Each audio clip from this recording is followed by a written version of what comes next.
Now, voters here in Germany have begun casting their ballots for regional elections in the eastern state of Brandenburg. According to polls, the far-right AfD party has a slim lead over the ruling Social Democrats. The party is looking to win a state election for the second time. Now, earlier this month, the AfD won the election in Thuringia, marking the biggest success for a German far-right party since World War II.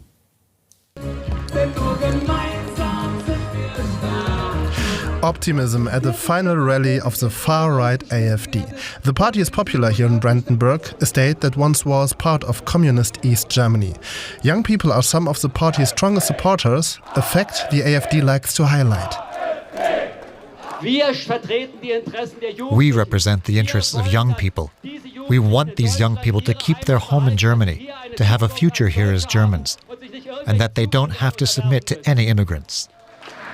But the AfD's lead in the polls is narrowing. The governing centre-left SPD has made gains in the past weeks.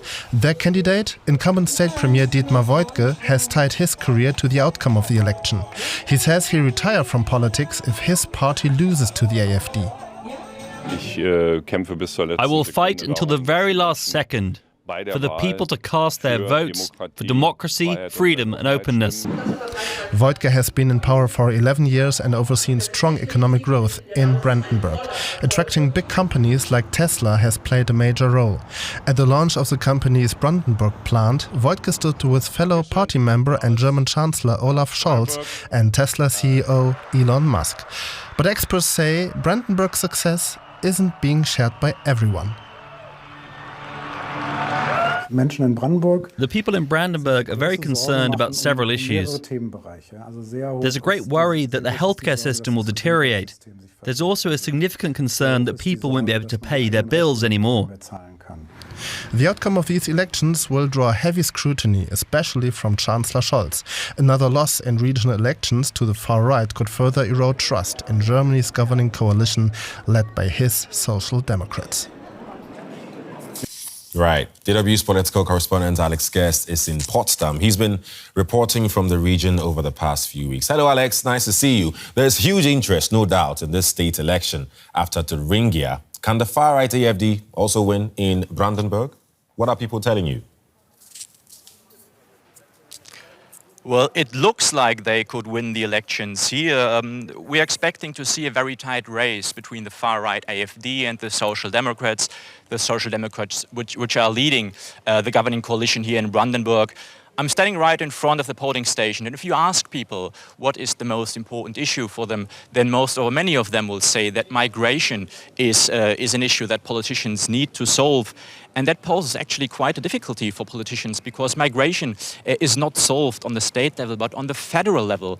And that is a problem for parties which are not willing to back their campaigns on the back of migrants. And we have just heard it in the report, which is why Dietmar Woidke, the state minister, has linked his political survival to the outcome of the election, regardless of the possibility of forming a government under his term.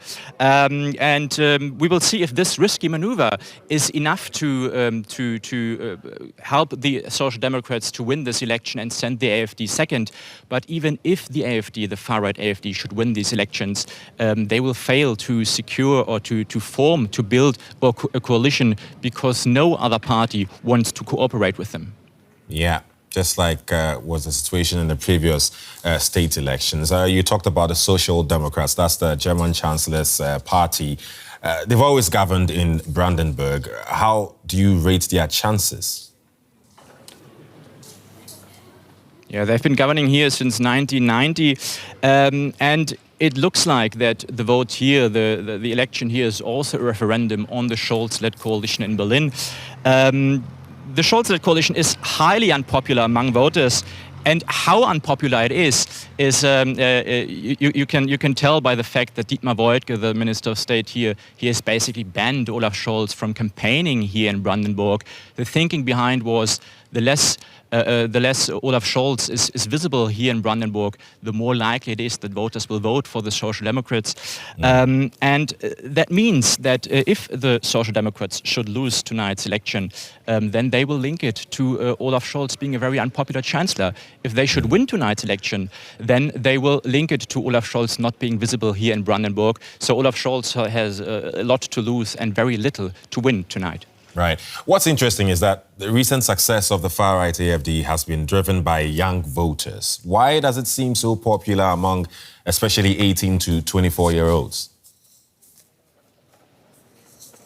Yeah, this is not a new development. We have seen this also in previous elections already. The AfD, very popular. There's no easy explanation to it, but there is one key, and that is the AfD's social media strategy. So they are by far the best party in reaching young people on social media, sometimes even using extremist content. I can give you an example. The AfD has published an AI-generated video linking migration to drug trade, linking migration to violence in train stations in cities of Brandenburg, a link which of course does not exist. And one AfD candidate also, she said on social media that she would be willing to hand out little metal rods which can be used as weapons to defend themselves.